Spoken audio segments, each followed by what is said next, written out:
We have to take account for the fact that we have grown up a culture underneath us that young 20 to 22-year-old college students are unironically thinking it's cute and funny to consider protesting a vigil. I'm not going to say that all hatred is justified. I'm not going to say that we should celebrate people dying, but I do think it is probably important to analyze why are so many people celebrating? Like, what's going on there? What is this? Uh-oh. And I take this video as some sort of statement like I'm leaving the left, but I identify with the left because of my principles, not because of some dedication to my in-group. I grew up in a fundamentalist Christian home, and what started me moving away was watching the way that the church treated my brother. He volunteered for about 80 hours a week when he finally came out as gay. The pastor went from calling him son to a disappointment. My brother didn't change.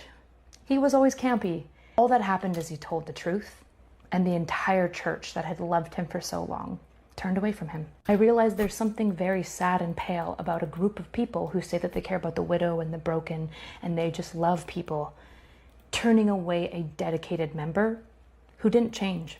And yet today, I'm actually still a Christian. I'm just not a fundamentalist Christian. I'm a Christian because of my faith in what I believe, not because of how Christians act. I'm having a bit of this type of moment with the left right now. Based on the principles that the left espouses, you would believe that it would be concocted of highly moral, principled people. And the reality is that the left is filled with people, some of whom are very moral and some of whom are not. And yet in the wake of Charlie Kirk's death, while so many people are making memes about Kirk's passing, his wife is forgiving the shooter. This isn't to say that the right is nice, because I understand that Trump also went on the same platform and said, I hate these people, I'll never forgive them. But that's a problem for the right. The same way when I talk to Christians, I outline that all of their hatred and bigotry kind of... Listen, I will give Erica props if what would actual forgiveness look like? Making a shallow overture towards forgiveness in the middle of a fucking Nazi rally, so you've got plausible deniability for inciting or stoking the flames of hatred in this country is one thing. If she were to actually come out during like the guy's allocution or some bullshit and she was like, I forgive this man and I don't think the state should pursue the death penalty as a result, then I'd be like, oh shit, okay, yeah, that's some hardcore, real-ass fucking Christian forgiveness right there. But like, random speech words, don't give a fuck, especially in the middle of that fucking event, Jesus. It makes it seem like maybe they don't love people. I feel the exact same way about the left. And while so many people on the left came out and denounced the violence and whatnot, we have to take account for the fact that we have grown up a culture underneath us that young 20 to 22-year-old college students are unironically thinking it's cute and funny to consider protesting a vigil. You can't purport to be the side that... Man, but it's not a vigil. It was a campaign rally. That was not a vigil. It was a campaign rally where you have political figures showing up. That is morally better than the other side and then not act morally better. I'm not so erudite. I'm speaking for the silent majority. Like, follow, subscribe. Why do you think you started to use the word Nazi or fascist terms to characterize Republicans? Didn't you go against lefties on that your whole career? What happened? The facts change. I don't understand how it's so hard for people. I don't understand how it's hard. I know it's so fucking annoying. It's going to also, like, if it gets to the point to where, and it's possible that, like, I would say that Israel's actions against the Palestinians are genocidal. Like, the second, if my mind flips on that or changes on that, everybody's like, oh, I said this from day one. Why didn't he? Blah, blah, blah, blah, blah. And it's like, yeah, because the facts change over time. Foch said that Scalia was a fascist and that George Bush was a fascist. I don't think that was true. Donald Trump operates in every sense of the word like a fascist. More so now than he did in Trump 1 because he didn't know that he needed like a dick suck cabinet to go along with all of his illegal commands. Like, yeah, he operates meaningfully different than Republicans in the past have. Fuck, there was something else I was going to say in response to that. And now I forgot it because I come up so fucking retarded. Oh, I was going to say this a week ago, but I was catching too much heat and I didn't want to fucking, it's not, whatever. But there are, okay. I've given this example before. There are certain personality types that will elicit a certain response from people. And I think that the onus is on you to understand how other people perceive you. And then if you're going to operate in a certain way, to accept that, right? So for instance, there's like two ways of being kind of like an asshole-ish or like standoffish or whatever, I guess, kind of person, okay? You can be a person who's like, somebody's like, oh, like, why do you think people, don't like you or think you're an asshole or whatever? It's like, I don't know. People can handle the truth, I guess. I don't know. I'm kind of blunt. I guess people just can't handle me, right? Like that's one way to do it. People do this cringe and annoying, right? And then there's like the secondary way, which I would say is more honest. It's how I think I basically present myself, right? Is like, yeah, I have a very I could be very blunt, or I could be like an asshole. Like I think the way I explain it is like, if you agree with me, I'm the funniest guy in the room. If you disagree with me, I'm the most obnoxious motherfucker in existence, right? And I get that. I understand that. And I accept that. That's something I accept. I can't, for people that don't like me or hate me because of my personality, because of my presentation, or the way that I present myself, like, yeah, I get it. That's fine. I think like it makes sense to me, right? I would hate somebody that presented like me, that had a totally opposite set of ideas as me. It's important to understand that. Now, I'm not going to say that all hatred is justified. I'm not going to say that we should celebrate people dying. And I'm not going to say that like a whole group of people should be, celebrated as dying.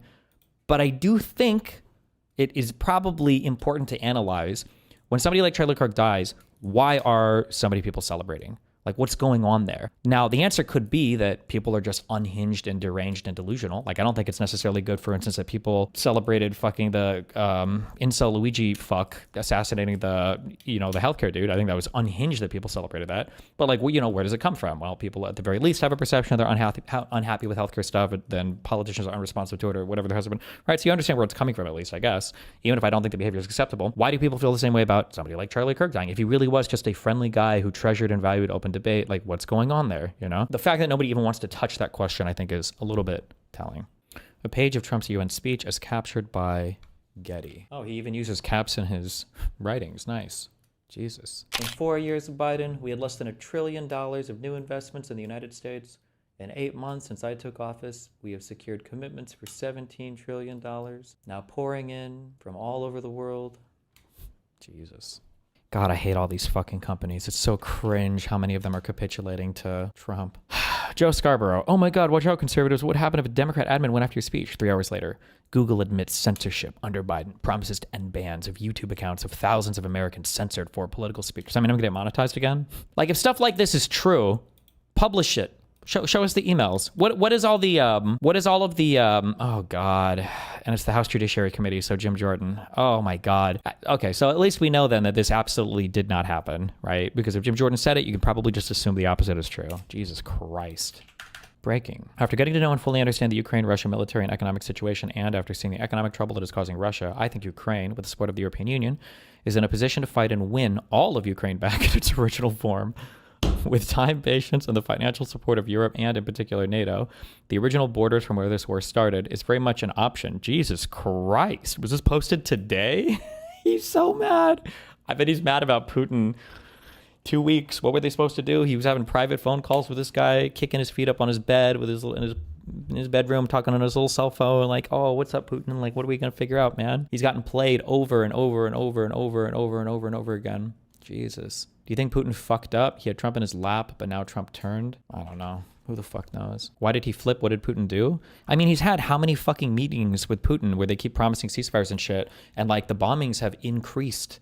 Like, there's more attacks on Ukraine than there were before. Remember, this was supposed to be solved on day one, and Trump said that Ukraine, wouldn't have been invaded under his watch, and it seems like that's not at all the case. So Putin is just kind of like making him out to be a joke. I guess at some point it's going to wear on Trump. Why not? Russia has been fighting aimlessly for 3.5 years, a war that should have taken a real military power less than a week to win. Ooh. This is not distinguishing Russia. In fact, it is very much making them look like a paper tiger. When the people living in Moscow and all the great cities, towns, and districts all throughout Russia find out what is really going on with this war, the fact that it's almost impossible for them to get gasoline through the long lines that are being formed, and all of the other things that are taking place in their war economy, where most of their money is being spent on fighting Ukraine, which is a great spirit and only getting better. Ukraine would be able to take back their country in its original form, and who knows, maybe even go further than that. What the fuck?